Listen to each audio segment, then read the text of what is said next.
Welcome to Chingazo's Combat Crew, your one-stop shop for all your combat news. I'm your host, Frank. Thanks for tuning in. We got a jam-packed episode for you today. We got some Zuck versus Elon updates, UFC 292 talk, who's number one wrap-up, and all kinds of juicy stuff for y'all, so stick around. My man Fonzo, what is up, my brother? How you doing? Doing good, man. Just a lot of work recently, but hey, it's all good. We're here now. We're going to talk about some awesome MMA news. Can't wait. You gotta have to fill me in a lot. What's going on, Frank? My head's been in the sand a little bit just because of work and stuff. But yeah, looking forward. Let's talk about it. Let's get into it. What's Bro, I'm going gonna on? catch you up, and we're gonna catch everybody else out there up.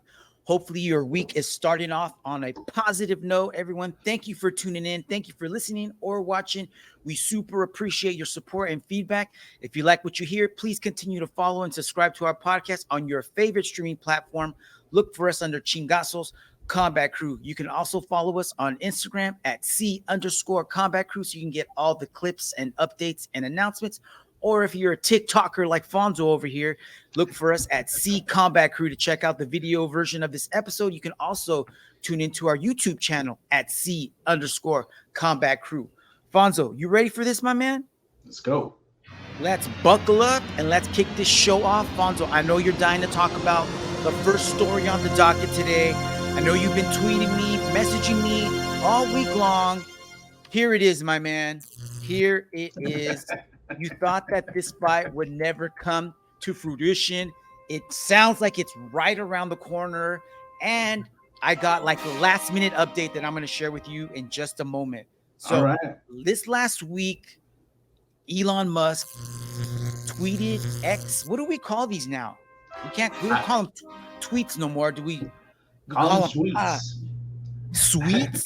All right, let's call them sweets. I like your style. I like your style. So these are Elon Musk's tweets from this last week regarding the matchup between him and Mark Zuckerberg from Meta. So it says the fight will be managed by my and Zuck's foundation, meaning Elon and Zuckerberg. Live stream will be on this platform and Meta.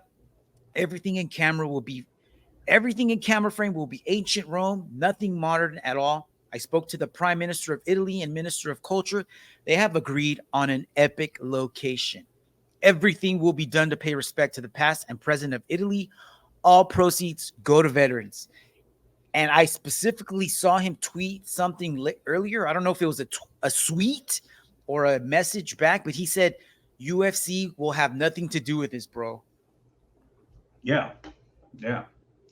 I mean, I don't.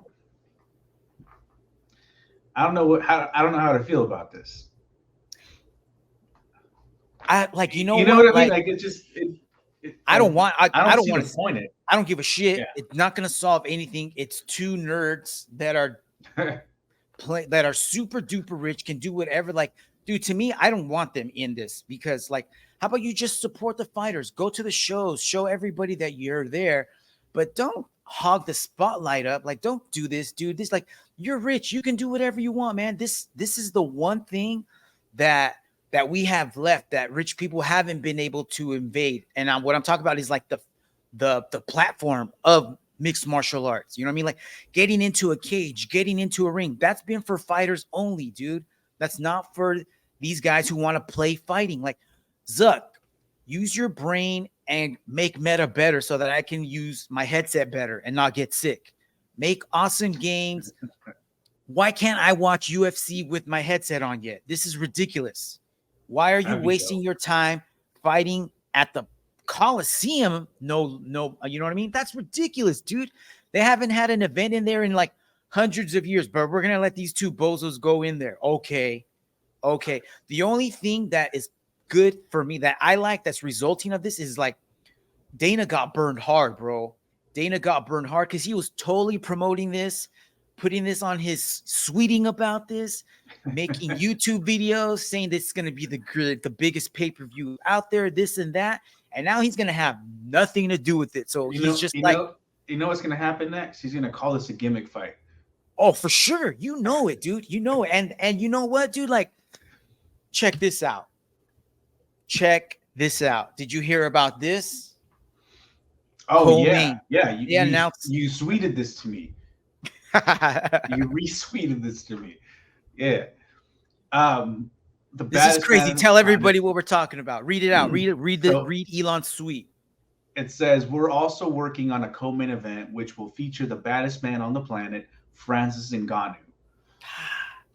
That sucks that they gotta be co. I love it. I love the platform. They're gonna get so many eyeballs on it. But that's my point. But that was what I was gonna say though. I think you need to have Francis Ngannou or somebody of his caliber, definitely, or just to bring eyeballs to it. Because honestly, you and I, if it's just them fighting, are we gonna tune in?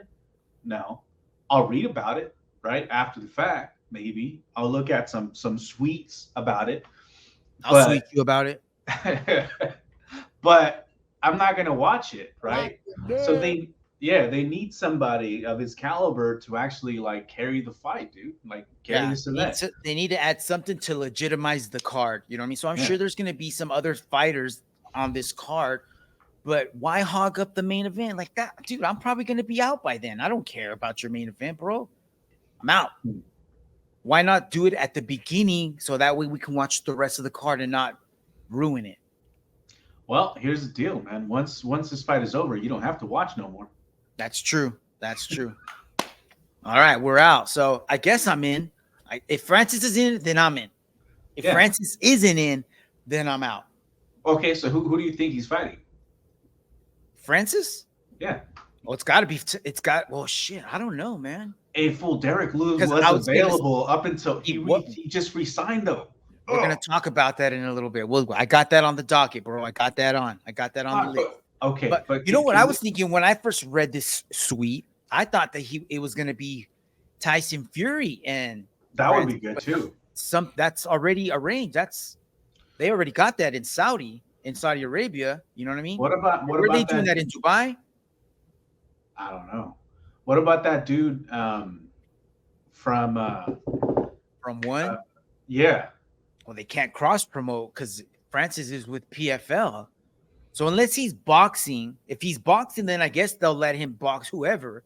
But if it's going to be MMA, then it has to be somebody in PFL.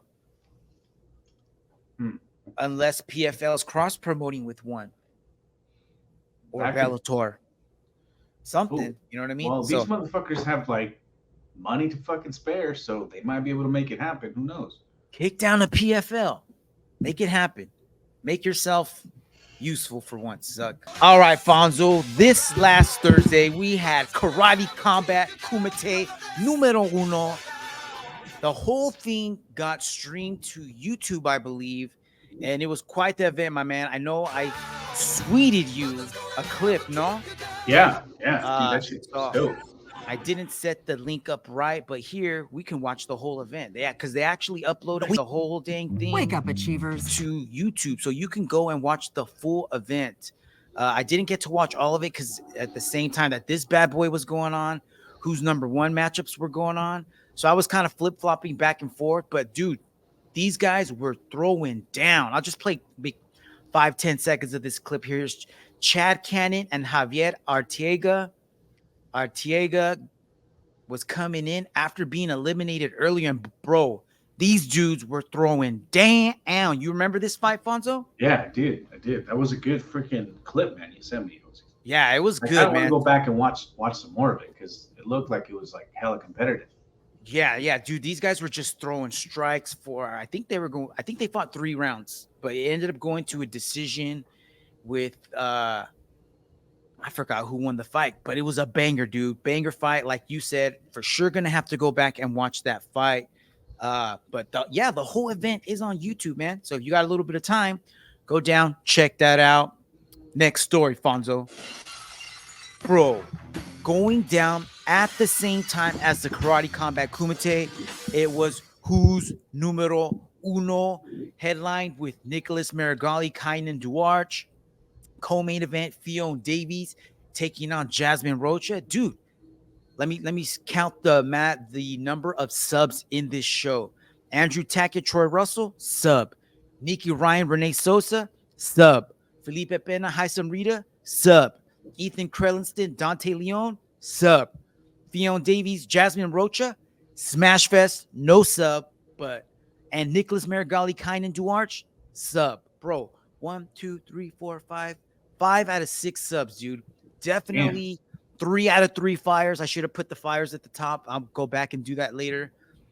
This is an event you definitely want to go watch, dude. I'm going to go over some of the matchups here. All right, Fonzo, let's get into the first matchup on the card. Andrew Tackett taking on Troy Russell. Andrew Tackett wasted no time in this, bro. Let's check out this little clip here. The clip is so short, they even included Andrew Tackett's walkout, dog. Andrew Tackett, 20-year-old, coming in. Look at this nice duck under. Works for the single. Connects his hands. Opponent tries to Granby roll out of it as he takes the back, but it doesn't work. Nice little roll there, but to no avail because Andrew stuck on him like glue, bro. And every time he's rolling, he slowly was working that left arm under for that rear naked, which is what he ended up getting. That's dude. dope. This kid has been training since he was like a baby, dude. So he is like upper echelon jiu-jitsu. You're gonna start hearing a lot more about this kid, man. He is a monster. You said he's 21? No, he's only 20. He's only 20. You know, I remember. So this is the second time he's been on Who's Number One. In his first match on Who's Number One, he took on Mika Galvao as a last-minute replacement, and he ended up going the whole match because he lost by decision, I believe, but he lasted the whole time, dude. And that's Mika on steroids. I was gonna say, man, he ain't no slouch. Yeah, no, he ain't no punk, bro. All right, next match, dude. The return of Nicky Ryan. Nicky Ryan, the little brother of Gordo Ryan, El Sucio, taking on Renee Sosa. I don't have a clip for this, but dude, Nicky Ryan dominated from the get-go. He was on his back for like, I think the match went like 7-8 minutes. He must have been on his back for a good 6.5 of that, maybe. And he also ended with a rear naked. So he at no point at all was he ever in trouble, bro. Ooh, this could have been the main event, dog. Felipe Pena taking on Haisam Rita. I don't know what's going on with Haisam. I don't know if he was scared. He just didn't seem like his normal self. Felipe made easy, quick work with him. Dude, these guys were so freaking long that when they scrambled around and ended up like, I want to say like Haisam ended up in a single leg X with Felipe's leg in his armpit. Now, normally when someone lands in that position, their heel is like right outside of their armpit, you know, in prime position to finish a heel hook or an ankle lock. These guys are so freaking long, dude. Felipe's foot was like way back here and Haisam couldn't adjust to it. It was sad. It was sad, but fun. I'm just like, what a freaking, like, compared to us with little T-Rex legs, you know what I mean? Like, they have an excess of legs, you know what I mean? Like, it's not even fair. If we were to get stuck in that position, you'd be tapping out in no time. But with that being said, though, dude, Felipe eventually, guess what he ended up doing, bro? It was the theme of the night. Took the back, ended in rear naked again. So total domination by Felipe. And at the end of the match, I believe he called out Craig Jones again. I don't know why, but yeah, see what happens. I think I'd rather see Felipe make transition over to MMA already, dude. I don't know. How's he striking? He's going to have to work on that. You know what I mean? Who knows? But at this point, like, I don't really know if there's any matchups that I want to see him in jiu-jitsu anymore. I think that was supposed to be. Do they have like combat jiu-jitsu? They do. That might be something that he might want to try out first, you know, before he jumps into mixed martial arts. That would be something different, you know. Dude, this next matchup that we're gonna get into right now. Oh, sorry, going the wrong way. Hey.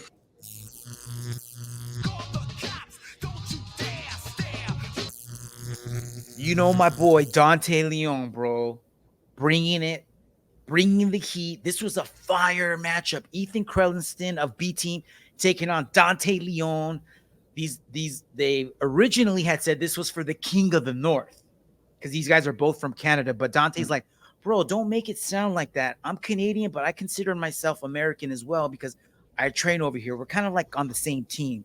So when he did say that, but dude, as soon as the match started, Dante came in like Ethan owed him money, bro.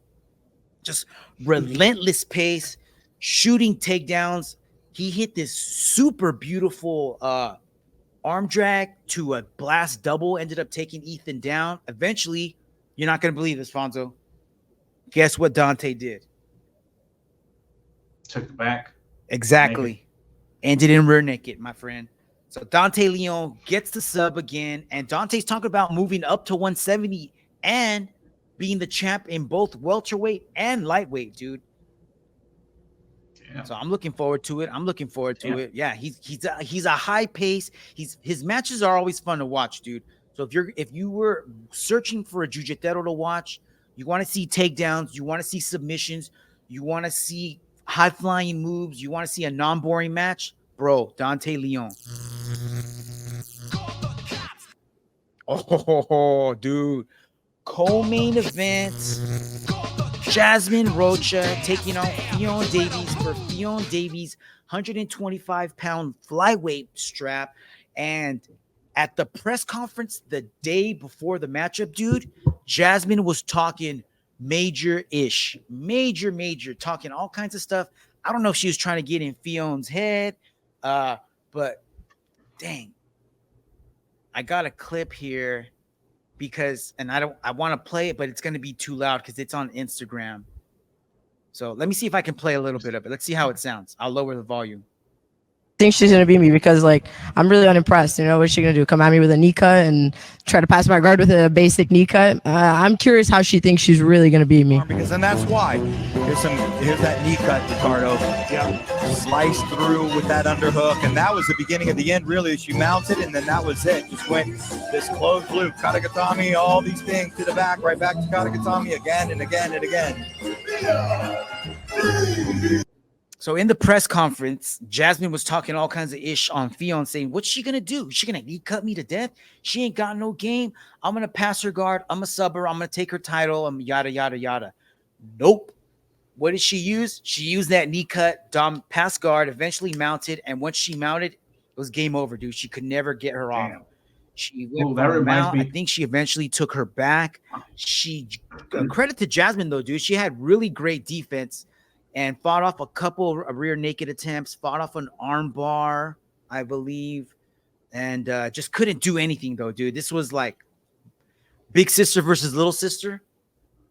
That reminds me of the time that what's her name, Ronda Rousey went on Jimmy Fallon, and she was right before her Holly Holm fight, the first one, and she was saying, you know, I know what she's going to try to do. She's going to try to use her jab, try to outwork me, and then land a head kick, but that's not going to happen. And that's exactly what happened. That's exactly what happened. Exactly, dude. So it was like karma, bro. That's what you get. Stay humble. Jasmine, you'll be back. You'll be back.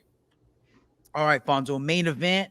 Nicholas Marigali taking on Kaynan Duarte. Bro, this was the only match that I picked wrong. I hit all my other picks, dog.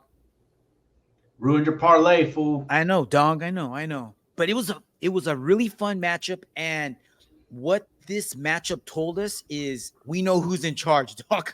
We know who the big dog is. There is no question about who the king is right now in jiu-jitsu. I don't want to say no. I mean, this was a no-gi match. So maybe I guess you could say he's the king of no-gi now until he has a matchup with Gordon. But dude, check this out. To me, this was number 1 versus number 2.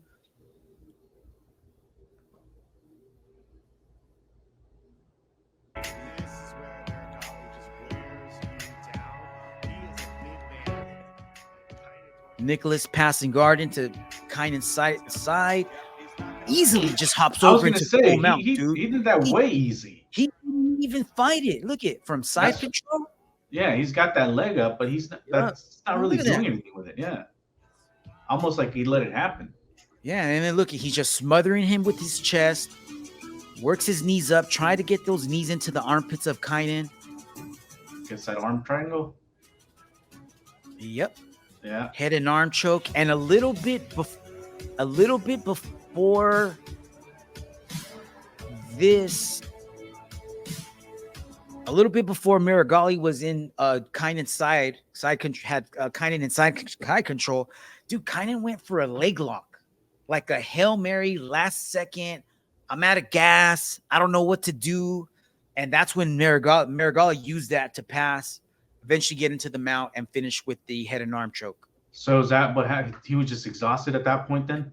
I think so, man. I think because as the match started, you could see Marigali picking the pace up little by little by little, and that's not what Kynan's used to.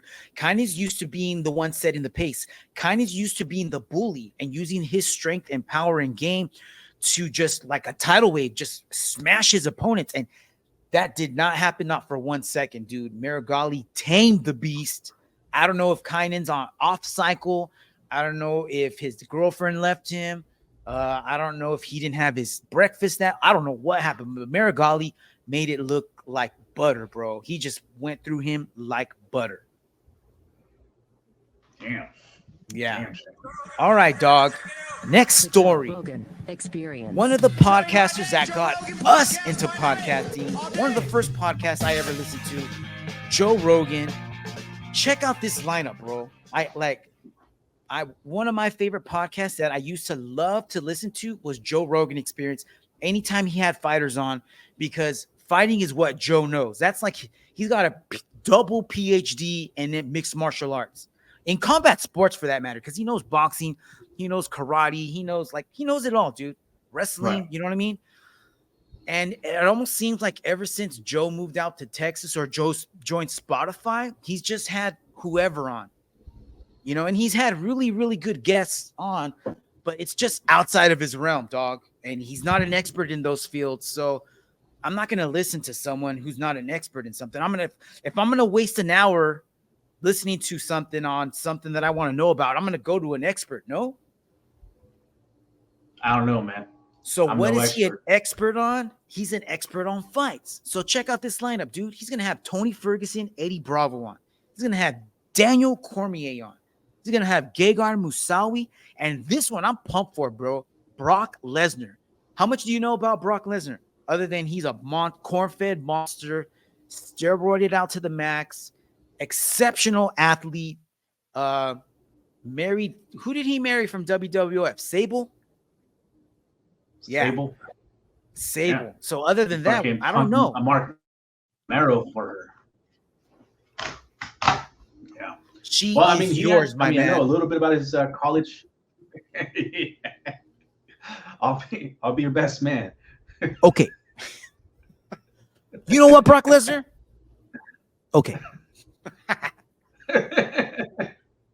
know a little bit about his college background days too. He was a beast back then. Yeah. But yeah, not a whole lot. Yeah, so I'd like to hear a little bit. Have you seen a lot of episodes where he talks to Joe Rogan episodes where he talks to like pro wrestlers, like ex-pro wrestlers, like what's his name, Undertaker? Yeah, he gets like Stone Cold. Dude, those are some great episodes. Yes, that's what I'm talking about, dude. Like you get to hear these stories that you're not going to hear anywhere. That's like what makes the sport is great in itself, but these guys have like stories that could be movies, bro. Like go back and listen to Francis Ngannou on Joe Rogan. Go back and listen to Boss Rudy on Joe Rogan, bro. They have some killer bar stories. Yeah. So this is exciting, dude. And you're absolutely right. This is exactly what I used to love listening to and watching Joe Rogan episodes. Yes, this is right up his alley, bro. This is going to be entertainment at its finest. The finest of the finest. I don't think I've listened to a lot of Joe Rogan recently. Well, I listened to a fight companion because he hasn't had one in a long time. So he did a fight companion for, I want to say, last week's not Ultimate Fighter, but Fight Night. Mm-hmm. The Corey Sandhagen and Rob Font. Oh yeah. And he had Brendan Schaub on, and he had Eddie Bravo on. Okay. And I didn't listen to all of it because, dude, before you know it, they started talking about COVID again. They started talking about LeBron James's kid, how he heart attack. And Oh, then shit. they're like, oh, he got the shot.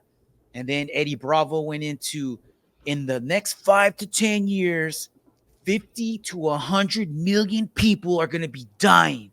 And Joe's like, from the virus, from the shot. And Eddie goes, from everything, cancer, AIDS, STD, everything. And then he didn't name a source. He didn't say where he got that from. That was it. They just went on to the next thing. Then they started talking about Sounds fighters. about right. Yeah, dude, no, check this out. Then they started talking about a fighter, a specific fighter. I forgot who. And then Joe started talking about how that fighter's been training and doing this and that. And then like 10 seconds into what he's saying, he stopped and he goes, wait a minute, I better backtrack. I'm not an expert in that, so I better not say anything. Love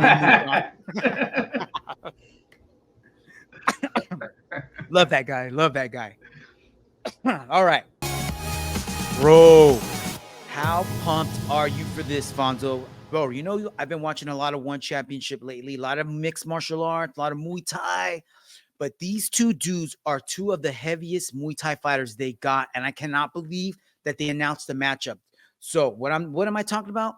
RODTANG taking on SUPERLEK, September 22nd, Lupini Stadium for the Flyweight Muay Thai World Championship, bro. Dude, this is going to be violence at its finest. Like I like to say, dog, this is going to be a war. This is going to be sick, dude. These two guys have some of the most entertaining fights I've ever seen.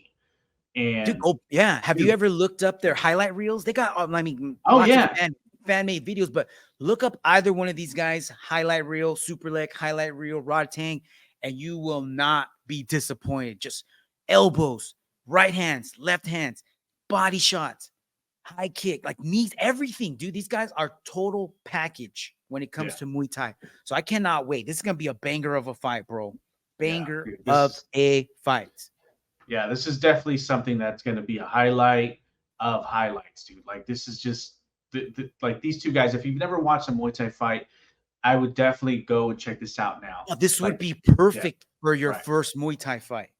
Let us know if this is your first Muay Thai fight. What your first, actually, or your first one fight night Muay Thai match, dude. I think these guys are going to be fighting with the 4-ounce gloves too. Damn. Looking forward to it, bro. Dog, we know we look to shit on this. What are we talking about? PowerSlap. What a stupid son of a bitch. We hate PowerSlap, but it came up and I found this cool clip that someone made. I don't know who's this UFC reporter, dude. She's super funny.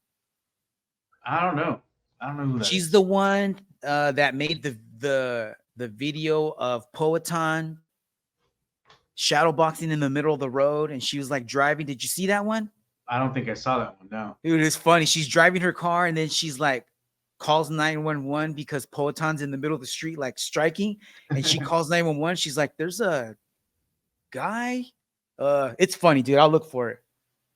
But so she interviewed a few UFC fighters and asked them to comment on PowerSlap. What do you think? So let's check it out.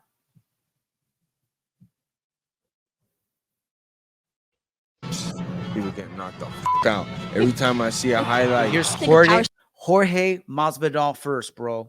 Being asked, you like PowerSlap? People getting knocked the f out. Every time I see a highlight, someone's going into the next dimension. That shit looks crazy as f, man. What do you think of PowerSlap? Couldn't be me. Couldn't be me. I couldn't let somebody slap me and look at everyone and say, yeah, I'm good. I wouldn't professional enough to do that. What do you think of Real PowerSlap? talk. Oh my gosh. As a fan, it's awesome, but as an athlete, definitely would never do it. So you would never challenge anyone to a PowerSlap match? Never. Are you kidding me? Right? You have to stay in there and take it. As a man, what worse thing could happen to you than getting slapped in the face by another man? Getting in the butt. I slapped his butt. You know what? You beat me. You got me there. And I think I know Slapping them cheeks. Ever since I told him, no, I'm not doing this little bullshit podcast, he been running his mouth wrecking. So I believe it got to be DC. People talk about I was crazy when I used to fish fight on the street. Well, I know it's like, damn, you fought your whole life for 20 years. You can't take a slap. If you slap me, you got to kill me because I'm going to catch you in the parking lot. Jorge, your lawyer does not want you saying things like that right now, bro. It's not over yet. That's a soundbite for Kobe's lawyer. Yeah. Sounds like nobody likes PowerSlap, dog. And that's all we're going to say about that. Dog, you tweeted this to me earlier in the week. ABC announces 3 new MMA rules. Bro, break it down for us, Fonzo. All right. So these 3 new rules, which I gotta agree with all of them. For sure. I think they're definitely necessary. But rule number 1 says addresses a 5-minute recovery time for a fighter that's cut by a foul. So basically, if a fighter gets fouled and there's a cut results of the foul, like a headbutt maybe or something. Right, exactly. The rule clarification now allows a cut man to enter the cage and attend to the wound during this period, offering better support to the injured fighter. Dude, that's crazy. Yeah, Why was I don't know why this always wasn't a thing before. No, fool, you got to clot that fucking cut open. Right. That's a 4-inch gash above your eyebrow. You got 2 minutes. That's stupid. Yeah. This should have always been the case. I mean, it just makes complete and total sense. Yeah, I mean, if you don't get that treated right away, yeah, it's gonna definitely have repercussions through the rest of the fight. So super glad that this is now the standard. What about this next rule one, number dog? 2? This is a good one. Yeah, this is fucking amazing. So rule number 2 concerns referee positioning after a foul. So referees now have a discretion to position fighters appropriately after a foul to ensure neither gains an unfair advantage nor suffers a disadvantage from the incident. So, most of the time it's not an issue because usually this happens with striking. But if it does happen when somebody's in a grappling exchange, this is awesome. I think this should have been happening as well. It's kind of a rare moment when it does happen when somebody loses a position because of a foul. But it's always like super catastrophic. Like it's always a game Oh, changer. totally. It's like Totally. it's bullshit, dude. Yeah. It's like when you're in jiu-jitsu and you work so hard to get someone's back and then you reset and then they try to start from guard or some shit. Nah, fool. I was on your back. I worked to get there. Now you got to work to get out. So that's how it should. I agree with this rule. I agree too. Now it's also important. I think I read a clarifying addition to this that says that a fighter can't gain. So if you foul somebody and you have a favorable position, they're not going to put you in that favorable position because you caused a foul. So okay, that makes sense. Only if you're the one that had the foul happen to you and you have a favorable position, then it gets restarted. Otherwise, it would be a neutral position. That's good. That makes sense. Yeah. All right. And the last rule, Fonzo, what is that? It says focuses on cooperation between ringside doctors and referees after a knife poke and any other foul. The clarification emphasizes that doctors should not ask the fighters immediately if they can see after an eye poke, since vision often returns with a bit of time to recover. This ensures that fighters are given the appropriate 5-minute break to recover from an eye poke incident. So basically, now we know, dude, like that whenever there's an eye poke situation or any other type of foul situation, immediately they'll ask, are you ready? Are you okay? And I feel like, I was going to say, I feel like right now, like fighters are just like, they're trying not to like seem weak or like they don't want to continue. So they'll often return to the fight quicker than what they should take. They should take some time to recover because, dude, an eye poke, a nut shot, like those take time. Like kind of like when coach asks, hey, does anybody have any questions? You're like, nope. Yeah. You still have no idea what's going on. And you're just going to do it anyways because you don't want to look like a white belt. Yeah. So I think this is good. So this is definitely good. You get at least in a minute and a half to recover before you can even start the fight again. Yeah, it's a great idea. So 3 new rule changes. They should have immediate impacts, especially rule number 2. Yeah. And these are effective immediately. So yes, that's awesome. Yes. All right, Fonzo, we talked a little bit about our boy Dustin Poirier after he got KO'd into the stratosphere by Justin Gaethje. And we discussed a little bit about him possibly moving up to welterweight. And then I told you that I had heard him come on the MMA Hour with Ariel Helwani, and he said that he's a little light. He's not as heavy as those welterweights, so he probably wasn't going to be making the move. Well, this past week he tweeted, guess what? Moving up, bro. Moving up. Damn. Think it's a good move by him or not? I don't know, man. This is going to be difficult. He's a little smaller, so. I saw a picture of Leon Edwards standing next to Alex Pereira, Poatan. Bro, he's fucking giant. Leon Edwards is giant. Really? He's not that much smaller than Alex, bro. Damn. Yeah, it's crazy. I don't know, Dustin. I don't know about this, bro. I'm looking out for you. You're an awesome fighter. Maybe he'll do like Anderson Silva, bro, and just have like a couple fights. Yeah. You know, necessarily going after the strap, just making fun fights, and then he'll come back down to lightweight. Yeah. So all right, it's good experience. Good For sure. experience. As usual, you know what I mean? We're the ones that are going to benefit the most from that because we're going to get some banger fights, bro. Bangers. Right. Fonzo, You created it, bro. Don't know who created this graphic, but I had to share it, bro. GTA theme, all the welterweights on this. If you can't see this, go to our YouTube channel and check this out. It's got Leon Edwards in the middle with the machine gun, Colby Flint on one side, Durinho on the other, and the whole welterweight class is there. All the bangers, dude. All the heavy hitters. Khamzat, Kamaru, Wonder Boy, Khamzat even, Luque, Joff. Yeah, dude. This is cool. This is dope. But my question is, dude, we have so many good fighters in this division, but let me ask you this question, Fonzo. When was the last time you saw these guys fight each other outside of the belt, outside of Leon fighting Kamaru?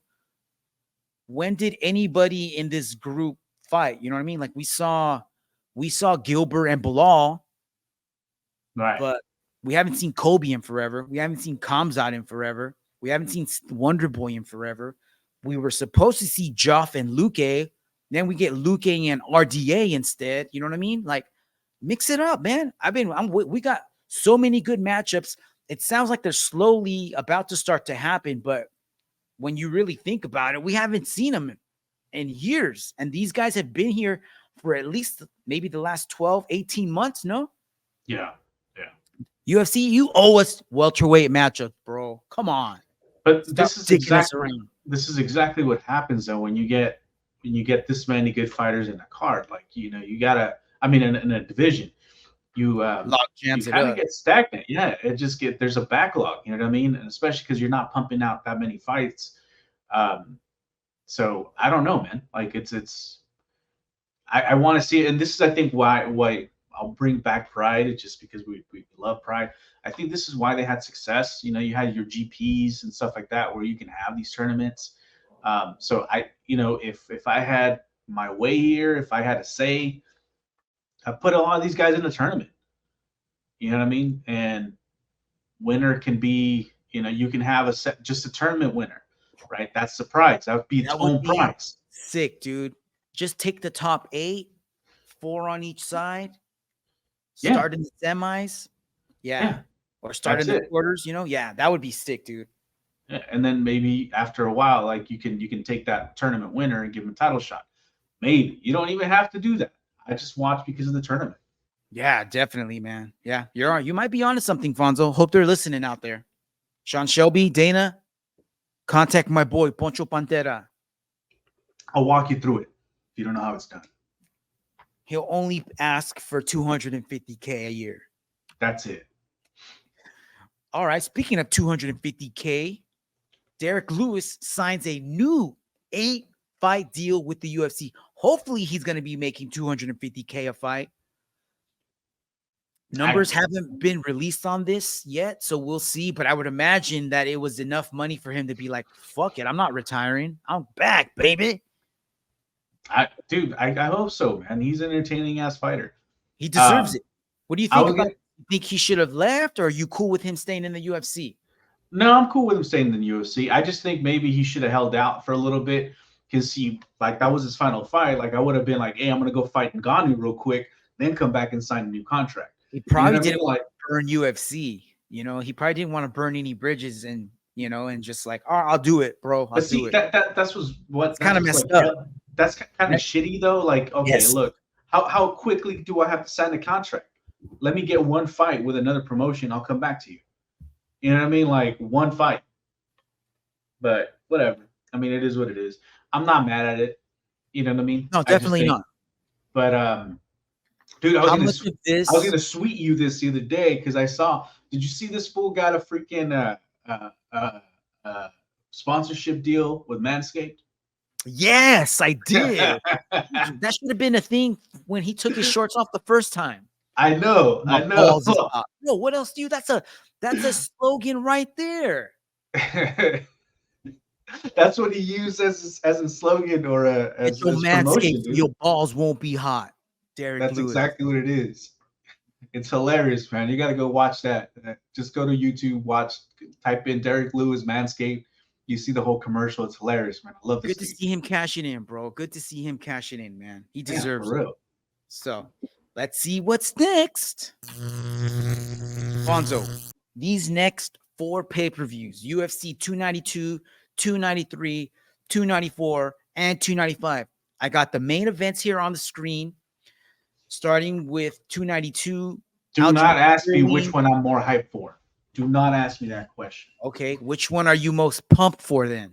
Damn. Aljamain Sterling, Sugar Sean O'Malley, Israel Adesanya, Sean Strickland, Islam Makhachev taking on Charlie Olives, or Johnny Bone Jones taking on Stipe. Let me take my Viagra Miocic. Wait, let me do that one over. Stipe, let me take my Prevachin Miocic. Dude, he's taking Prevachin. Why you gotta do my man Stipe?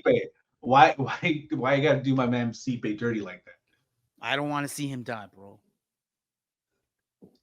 All right. Well, let's see. I don't know, man. This is a tough one, dude. I'm pumped for all these fights, honestly. It's hard to pick one, but probably if hands to the fire, I'll probably do Adesanya Strickland. Number 1. I think that's going to be like the one that I'm most hyped for. I think that'll be maybe the most competitive. Have maybe the most ramifications. I don't know. I think John Jones, Stipe is exciting, but I think I know what's going to happen with that. Same thing with Makhachev and Olives, Charlie Olives. I'm excited for Aljo and O'Malley too. That's gonna be a banger, but I'm not as invested in either one of those fighters as much, as maybe Strickland and Adesanya. So I think that's the only reasoning why that would be my most, like, the one that I'm the most excited for. But all these fights are gonna be just super excited for. What about you? I would have to say that I'm probably more pumped for Sterling and O'Malley fight. Maybe I don't know if it's because that's the one that's coming up the earliest, or if I'm just buying into the hype, because you know me, fool. I'm a sucker for shit talking. And when I think that two guys don't like each other, I'm all in, bro. The only thing I'm more in is like those value pack video games that they sell at Best Buy. 3 for 1. It's like 007 Part 15 and Lord of the Rings Part 7, like the booty games. Yeah, I like value packs, bro. Fool, you've been duped plenty of times with those fuckers. I have, and this might be me getting duped again, but I'm most pumped for Sterling and Sugar, just because I want to see Sugar get what he deserves. I think that he's had an easy road. I mean, Jan's no joke. He did beat, I don't know if he beat Jan, but he did enough to trick the judges. I didn't think he won, but hey, they gave him the fight. Now he's fighting Aljo. If he beats Aljo, then he's for real, dog. But I don't think he's for real. And I think that Aljo is going to expose him. The next fight that I'm the most hyped about would be Islam and Charlie Olives, only because I want to see if there's a different version of Charlie Olives. Was he scared? Was there something? Did he change his game plan from his first fight to this next fight? What are we going to see different? Next, I would say the Izzy and Strickland, only because Strickland has a major opportunity to fucking rain on Dana's parade and all of us, because everyone wants to see Izzy and DDP, but Strickland's got a unique opportunity to come in with like no pressure, because no one's expecting shit out of him, and he actually has the chin and the game plan and the gas tank to maybe be able to withstand some of his, I don't know. Because he does like power too. He's got the power too, but he doesn't have the defense, bro. Like, I don't know if his style of fighting is good for Izzy, because he's just gonna be teeing off on him. He's Rocky, fool. Yes, he's Rocky. Exactly. Yeah, he's gonna be like Homer Simpson when he became a boxer. Yeah.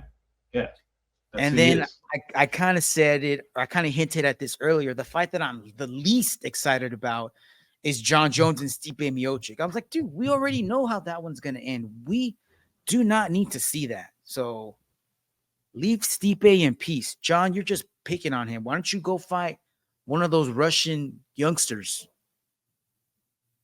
Yeah, I don't know what else is left for John Jones here. You know what I mean? Like, how many more fights do you have under contract? I don't know. I have no idea.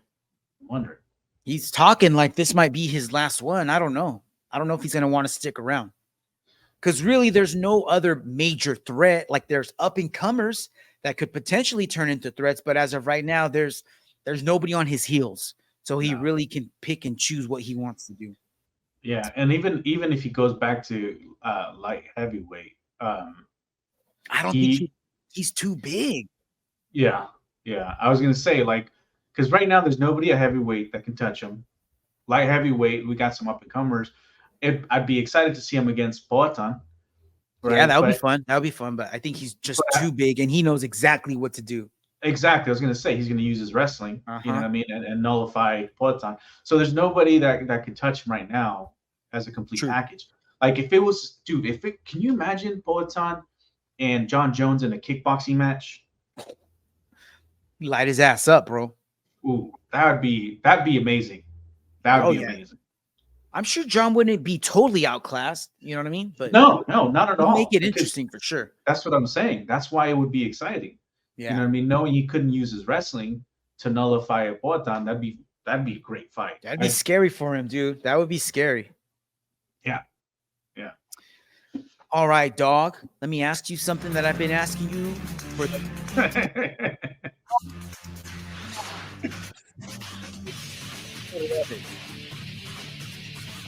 Don't let me down, dog. I have not. Yes. All right, I got you. Recap, dog. Bro, I know I told you that last week's fight was like the fight of the season. Not the day. This one right here, dude. This was a fucking banger, dude. This was so good. Kurt Holobaugh taking on Jason Knight. Bloody, violent as hell. It went all 3 rounds, dude. Everybody was super impressed. There was nobody that was watching that was sitting down. Damn. Yeah. So if you get a chance, go back and watch that fight. On this episode, they also did the coaches challenge. You know, they always do a stupid challenge where they make the head coaches go against each other, and the winning team gets like some cash and the coach gets some cash, right? Yeah. Well, on this episode, this year, they had the coaches challenge, and they had him do a fucking ice bath, dog. Damn. Okay. Yeah, it was crazy. Dude, they were in there for almost a half an hour. No. Yes, dude. Chandler was like this towards the end. Oh, their balls got fucking frostbite. Dude, he was shivering. And McGregor must have been drunk as fuck, dude, because he was like in a hot tub. Dude, he looks like it. He looks like he's just chilling. Look at him. Yeah. So they went through 3 rounds and they answered trivia questions. I think the first round was like on UFC fights. Second round was on tough questions. And then the third round, they asked them questions about each other.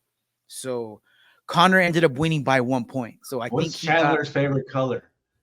What's McGregor's favorite? He already knows, dude. He already knows. All right. So who won? Fool, you can't tell us. I did. I told you. I said McGregor won by 1 point. McGregor won by 1 point, and it was close, dude. They were like neck and neck most of the time. Oh, and by the way, Dana was pissed. Why was he pissed? Because they made him do it. No, because he thought that the ice bath was irresponsible. He thought that they could have got hurt, which they could have. Yeah. You know what I mean? He could have went to hypothermia. Could have lost a foot or something, bro. He's protecting fucking McGregor's nuts, fool. That's why he's mad. Yeah. How dare you? I gotta suck on those later. Nothing worse than cold nuts. Dana White. He likes them roasted. All right, dog. Next week, going down UFC 292. I'm gonna go over some of the card here. And I want to share this freaking video that I found on no other than my favorite Reddit, bro. Check this shit out. AI created. They got all the fighters from the main card on this shit, dude. It's sick. Do you like Lord of the Rings, Fonzo? You're gonna like this, bro. This is for all the Lord of the Ring fans out there.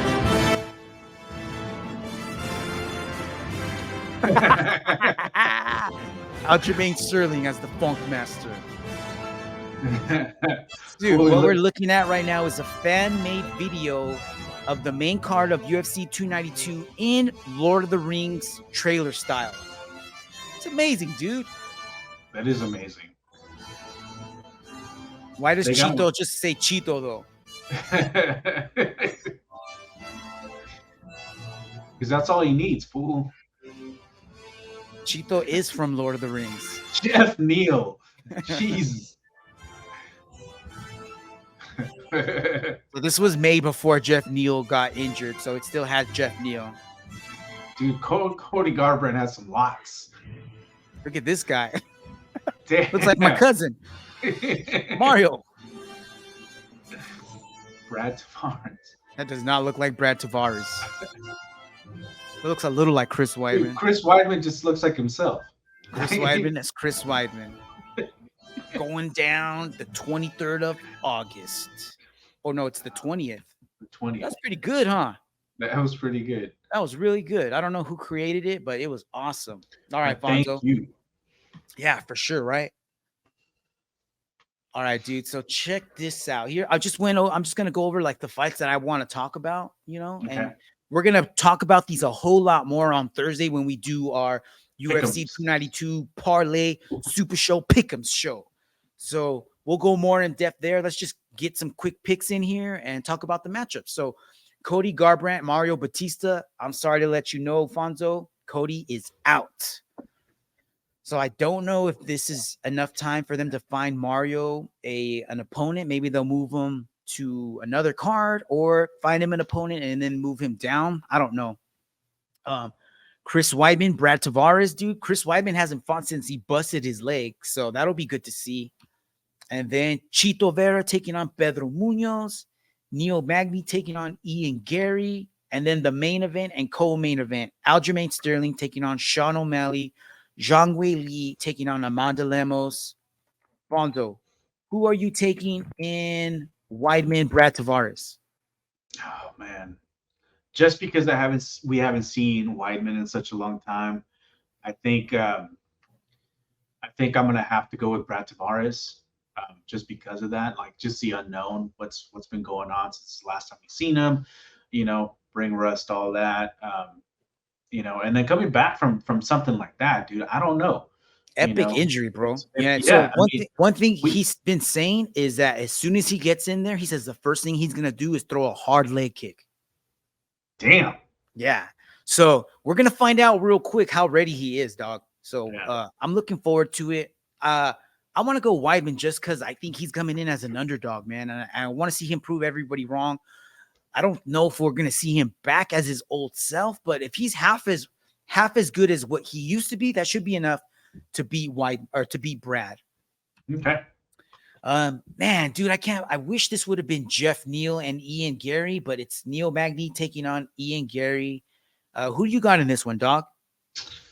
I don't know. I got to do a little bit more research on it. I'll have more on Thursday, but gut instinct, Neil Magny. Neil Magny, all right. Yeah. I might change my mind though, but we'll see. I'll have to go back and look at these guys a little bit more in depth, but just instinct says Neil Magny. I'm gonna go opposite on you on this one. I'm gonna go Ian Gary. I haven't watched a lot of his fights, but I do know that he's on a hot streak. I know he's young. I know that he just moved to Brazil or spent some time in Brazil to work on his jiu-jitsu game.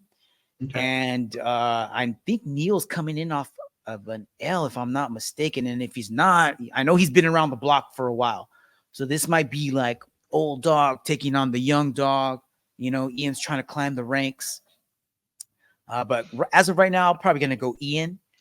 And then after that, what's that? His last fight was against Philip Bro. He won via decision. But before that, I think you're thinking about when he lost to Gilbert Burns. There you go. Oh yeah, he got sub super fast. And Ian is not Durinho.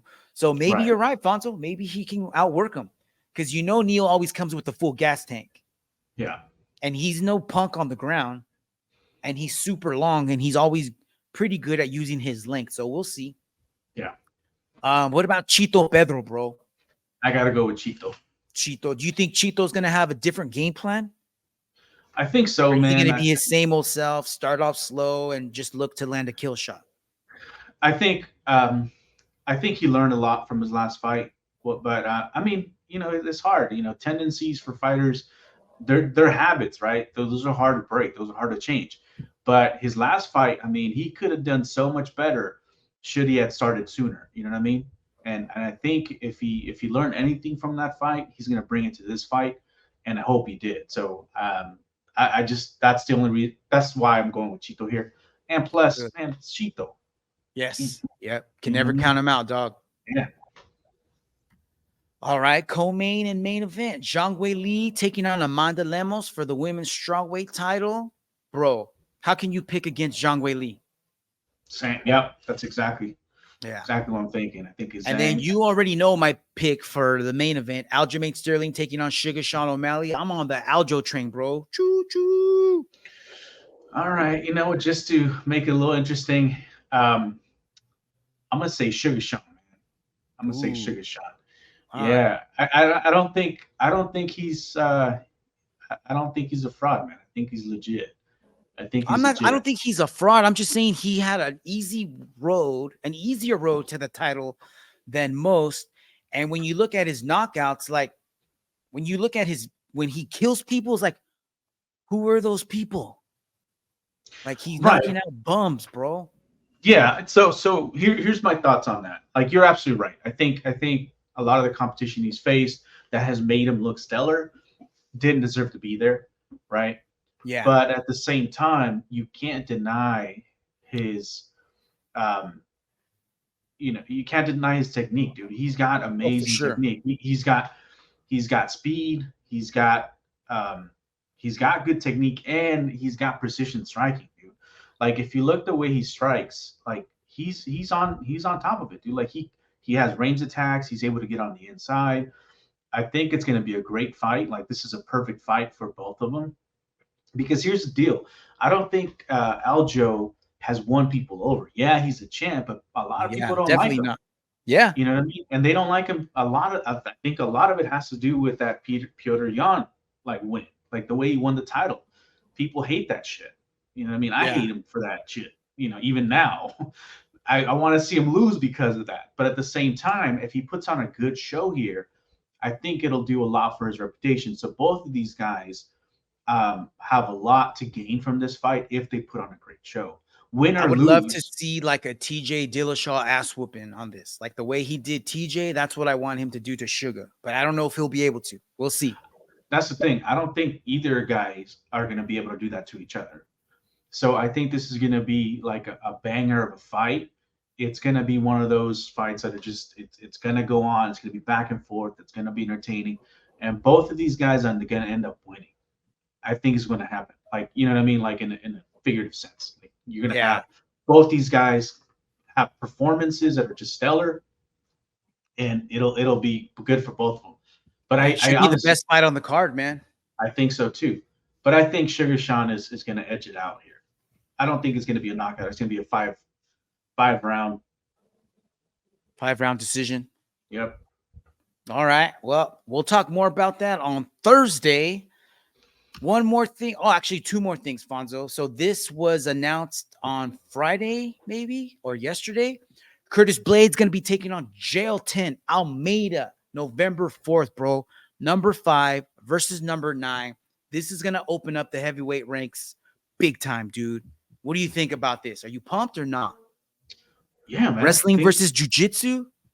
I think it's going to be good. I prefer more stand-up kind of wars, but yeah, this is definitely going to be interesting. This is gonna be good. This is gonna be good for Curtis because he always does good when he fights against someone who can't knock his head off into the outer dimensions. Unless Jouton might be totally capable of that. Who knows? Because we've only seen him subbing people, I think. Yeah. But this is gonna be wrestling versus jiu-jitsu, man. Should be a fun matchup. Yeah, for sure. So, Alfonso, that is all I got, my man. That was it. UFC kill shots. Dude, any closing comments? Anything you want to say before we wrap this bad boy up? Oh man, I'm excited for next week. I'm excited for our pick'ems. So until then, hey, let us know what your pick'ems are, so that way maybe we can talk about it on Thursday when we do our video breakdown of them. And good luck to all you who are going to be putting in a little bit of cash on the line to make these a little interesting. So we'll see you then. Have a great week. Talk to you guys later. Peace. That's what's up. All right, Fonzo. Thank you, my man. Thank you, everybody out there, for tuning in. Don't forget, come back. Our Super Parlay Super Show will be available on all streaming platforms and YouTube Friday morning. Until then, Combat Crew out. Have a great week, everyone.